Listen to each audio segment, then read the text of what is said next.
Nouvelle semaine, nouvelle ville. Nos reporters Caroline Philippe et Rémi ont posé leur valise cette semaine à Digne-les-Bains pour être au plus près de votre quotidien, de votre vision de l'actualité et de la campagne présidentielle. Et d'ailleurs, c'est le sujet ce matin. Bonjour Caroline Philippe. Bonjour Apolline, bonjour à tous. Caroline, vous êtes en direct donc de Digne-les-Bains pour RMC. Les Alpes de Haute-Provence, c'est un bastion socialiste et pourtant, même là-bas, la campagne d'Anne Hidalgo, ça prend pas. Non, Jean-Louis Bianco, pourtant ancien ministre, était maire de Digne et député dans les Alpes de Haute-Provence. Christophe Castaner également, avant de rejoindre La République En Marche.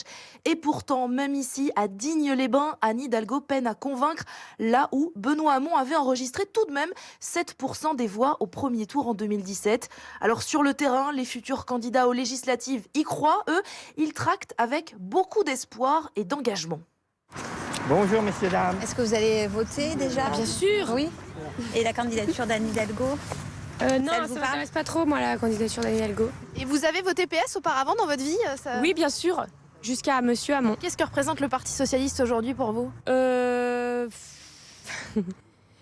je dirais des gens âgés. Ça vous parle plus, le Parti Socialiste? Non. Mais parce que je vous dis, moi, les gens qui sont autour de moi, c'est des gens qui sont assis là sur leur vieux Mitterrand, machin. Là. C'est des gens qui sont sur leur acquis, qui remettent pas en question, qui ont leur mode de vie. Tout va bien et voilà. Bonjour monsieur. Vous présentez qui?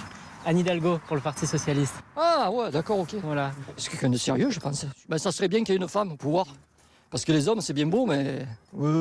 dernières élections, j'ai voté socialiste, mais après, c'était compliqué. Hein. Ils n'ont pas fait tout leur programme, c'est tombé à l'eau, le plus souvent. Hein. Mais là, il y a le communiste, celui-là, il y a le... Comment il s'appelle Mélenchon. Alors, c'est trop, quoi. Et ils vont avoir 8%, l'autre 9%, l'autre...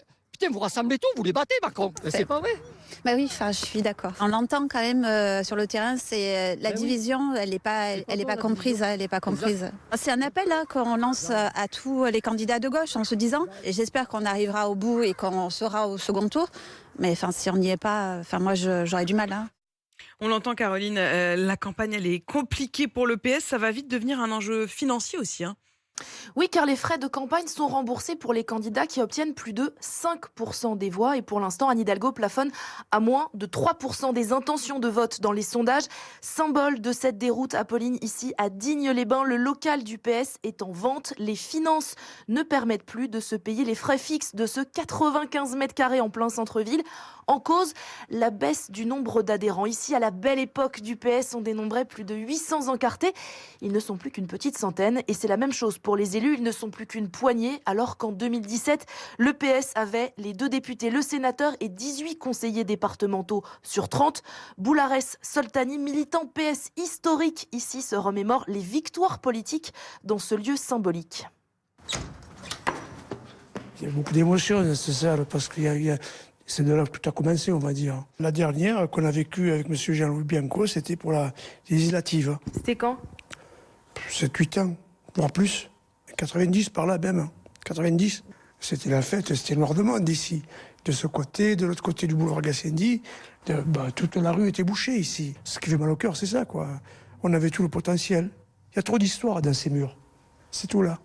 Tout est là, tout est écrit. Voilà. Donc c'est beaucoup, j'en parle avec de l'émotion. C'est une partie de nous-mêmes, si demain on doit se séparer de ce local qui s'en va.